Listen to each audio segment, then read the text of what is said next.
ভূমি অফিসে এখন আর দুর্নীতি লুকিয়ে করতে হচ্ছে না, প্রকাশ্যেই হচ্ছে।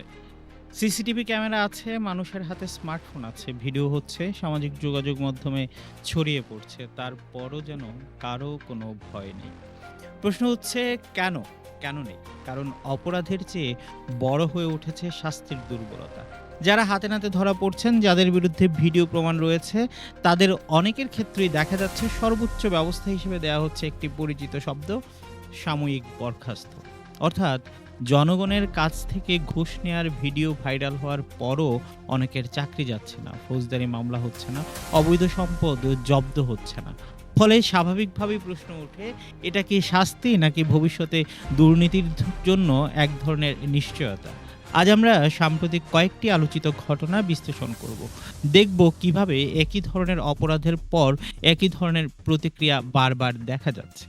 আর সেই সঙ্গে আলোচনা করব এই প্রবণতা দুর্নীতি দমনে কতটা কার্যকর, নাকি উল্টো দুর্নীতিকে আরো উৎসাহিত করছে। চলুন শুরু করা যাক সবচেয়ে সাম্প্রতিক আলোচিত ঘটনাটি দিয়ে। গত ২৬ জুলাই ফরিদপুরের বোয়ালমারী উপজেলার ৭ই ইউনিয়ন ভূমি অফিসের উপসহকারী কর্মকর্তা ইমরান শেখের একটি ভিডিও সামাজিক যোগাযোগ মাধ্যমে ব্যাপকভাবে ছড়িয়ে পড়ে। ভিডিওতে দেখা যায় তিনি প্রকাশ্যেই টাকা গুনছেন এবং সেই টাকা নিজের পকেটে রাখছেন। শুধু তাই নয়, ভিডিওতে তার কিছু বক্তব্য আলোচনার জন্ম দেয়। নিজের ক্ষমতা ও প্রভাব নিয়ে এমনভাবে কথা বলছেন যেন আইনের নাগাল তার কাছে খুব একটা গুরুত্বপূর্ণ বিষয় নয়। ভিডিওটি ভাইরাল হওয়ার পর প্রশাসন দ্রুত ব্যবস্থা নেয়, তাকে সাময়িক বরখাস্ত করা হয়। এখন প্রশ্ন হলো, এই বরখাস্তটাকেই চূড়ান্ত শাস্তি, নাকি এটি কেবল একটি প্রশাসনিক প্রক্রিয়ার শুরু? এর কিছুদিন আগেই আরেকটি ঘটনা ঘটে নীলফামারীর জলঢাকায়। ধর্মপাল ও শিমুলবাড়ি ইউনিয়ন ভূমি অফিসের কর্মকর্তা বলরাম রায়ের বিরুদ্ধে ঘুষ নেয়ার ভিডিও একটি জাতীয় টেলিভিশনে প্রচারিত হয়। অভিযোগ ছিল সরকারি নির্ধারিত ফি ছাড়াও খাজনা ও নামজারির বিভিন্ন কাজে অতিরিক্ত অর্থ আদায় করা হচ্ছিল। ভিডিওতে সেই অভিযোগের দৃশ্য উঠে আসে। এত কিছুর পর কি হলো? ফলাফল প্রায় একই। তাকেও সাময়িকভাবে বরখাস্ত করা হলো। এরপর আসি গাজীপুর সদরের ঘটনায়। গত ৭ জুলাই একটি ভিডিও ভাইরাল হয়। সেখানে দেখা যায় ভূমি অফিসের এক অফিস সহায়ক একটি ফাইল আটকে রেখে অতিরিক্ত ১,০০০ টাকা দাবি করছেন। টাকা না পাওয়া পর্যন্ত তিনি কাজ এগিয়ে দিচ্ছিলেন না। পরে টাকা পাওয়ার পরই ফাইলের গতি ফিরে আসে। এই ভিডিও সামাজিক যোগাযোগ মাধ্যমে ব্যাপক আলোচনার জন্ম দেয়। চাঁপাইনবাবগঞ্জেও একই ধরনের একটি দৃশ্য সামনে আসে। সেখানে একটি ভূমি অফিসে টেবিলের ওপার থেকে গ্রাহকদের কাছ থেকে নামজারি ফাইল অনুমোদনের জন্য কথিত স্পিড মানি গ্রহণের দৃশ্য ক্যামেরায় ধরা পড়ে। ঘটনাটি প্রকাশ্যে আসার পর মানুষ প্রশ্ন তুলতে শুরু করে, যদি প্রকাশ্যেই এমন লেনদেন হয় তাহলে আড়ালে কি হচ্ছে? শরীয়তপুরের ভেদরগঞ্জেও একই চিত্র। জুলাইয়ের শুরুতে সেখানে এক কর্মচারীর ঘুষ গ্রহণের ভিডিও সংবাদ মাধ্যমে প্রকাশিত হয়। অভিযোগের ধরন ভিন্ন হলেও মূল বিষয়টি ছিল একই। সরকারি সেবা পেতে অতিরিক্ত অর্থ দিতে বাধ্য হচ্ছেন সাধারণ মানুষ। এখন একটু থেমে ভাবুন, ফরিদপুর, নীলফামারী, গাজীপুর, চাঁপাইনবাবগঞ্জ, শরীয়তপুর, দেশের ৫টি ভিন্ন জেলা, ভিন্ন কর্মকর্তা, ভিন্ন অফিস, কিন্তু ভিন্ন অভিযোগ নয়। অভিযোগগুলো প্রায় একই, আর ব্যবস্থাও প্রায় এক।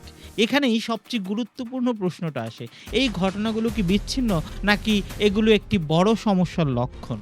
যখন একই ধরনের অভিযোগ দেশের বিভিন্ন প্রান্ত থেকে ধারাবাহিকভাবে আসে এবং একই সেক্টর থেকে, তখন বিষয়টিকে কেবল ব্যক্তিগত দুর্নীতি বলে পাশ কাটানো কঠিন হয়ে যায়।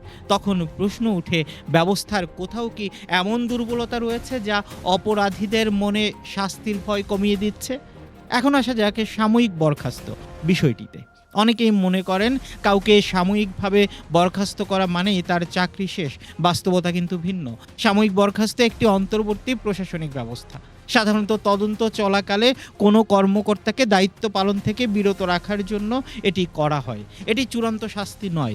সরকারি চাকরির বিধান অনুযায়ী বরখাস্ত অবস্থায়ও অনেক ক্ষেত্রে সংশ্লিষ্ট ব্যক্তি নির্ধারিত নিয়মে খোরাকি ভাতা বা বেতনের একটি অংশ দিয়ে থাকেন। অর্থাৎ তিনি অফিসে না গেলেও পুরোপুরি রাষ্ট্রীয় সুবিধা থেকে বিচ্ছিন্ন হয়ে যান না। এরপর শুরু হয় তদন্ত, কাগজপত্র যায় এক টেবিল থেকে আরেক টেবিলে, কমিটি গঠিত হয়, প্রতিবেদন তৈরি হয়। অনেক সময় সেই তদন্ত শেষ হতে মাসের পর মাস লাগে, বছরের পর বছর লাগে।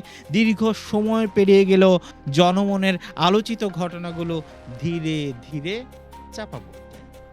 কোনো ক্ষেত্রে বিভাগীয় ব্যবস্থা হয়, কোনো ক্ষেত্রে হয় না, কোনো ক্ষেত্রে সামান্য বদলি হয়, কোনো ক্ষেত্রে জাস্ট সতর্কতা বার্তা আরকি। আবার অনেক ক্ষেত্রে তদন্তের ফলাফল নিয়ে সাধারণ মানুষ আর কিছুই জানতে পারে না। এই বাস্তবতাই সবচেয়ে বড় প্রশ্ন তৈরি করে।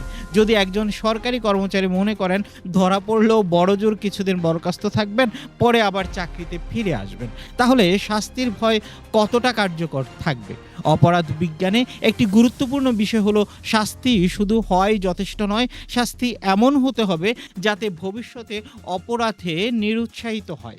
যদি শাস্তি অপরাধের তুলনায় খুবই সামান্য হয়, তাহলে সেটার প্রতিরোধমূলক প্রভাব কমে যেতে পারে। এ কারণেই অনেক বিশেষজ্ঞ মনে করেন দুর্নীতি দমনে শুধু প্রশাসনিক ব্যবস্থা নয়, প্রয়োজন দ্রুত, স্বচ্ছ এবং কার্যকর তদন্ত। প্রয়োজন আইন অনুযায়ী যথাযথ ব্যবস্থা গ্রহণ। আর যদি কোনো ক্ষেত্রে ফৌজদারি অপরাধের উপাদান পাওয়া যায়, তাহলে সেই বিষয়েও আইনি প্রক্রিয়া অনুসরণ করা। রাষ্ট্র ইতিমধ্যেই ভূমি সেবাকে ডিজিটাল করার জন্য বড় ধরনের উদ্যোগ নিয়েছেন। অনলাইনে নামজারি, ই-পর্চা, ডিজিটাল খাজনা, বিভিন্ন প্রযুক্তি নির্ভর সেবা, এসব উদ্যোগের মূল লক্ষ্য ছিল সাধারণ মানুষের হয়রানি কমানো এবং দুর্নীতির সুযোগ সীমিত করা। কিন্তু প্রযুক্তি তখনই সফল হয় যখন সেটি পরিচালনাকারীরা সৎ ও জবাবদিহির আওতায় থাকে। কারণ একটি দুর্বল ব্যবস্থার মধ্যে অত্যাধুনিক প্রযুক্তিও অনেক সময় প্রত্যাশিত ফল দিতে পারে না।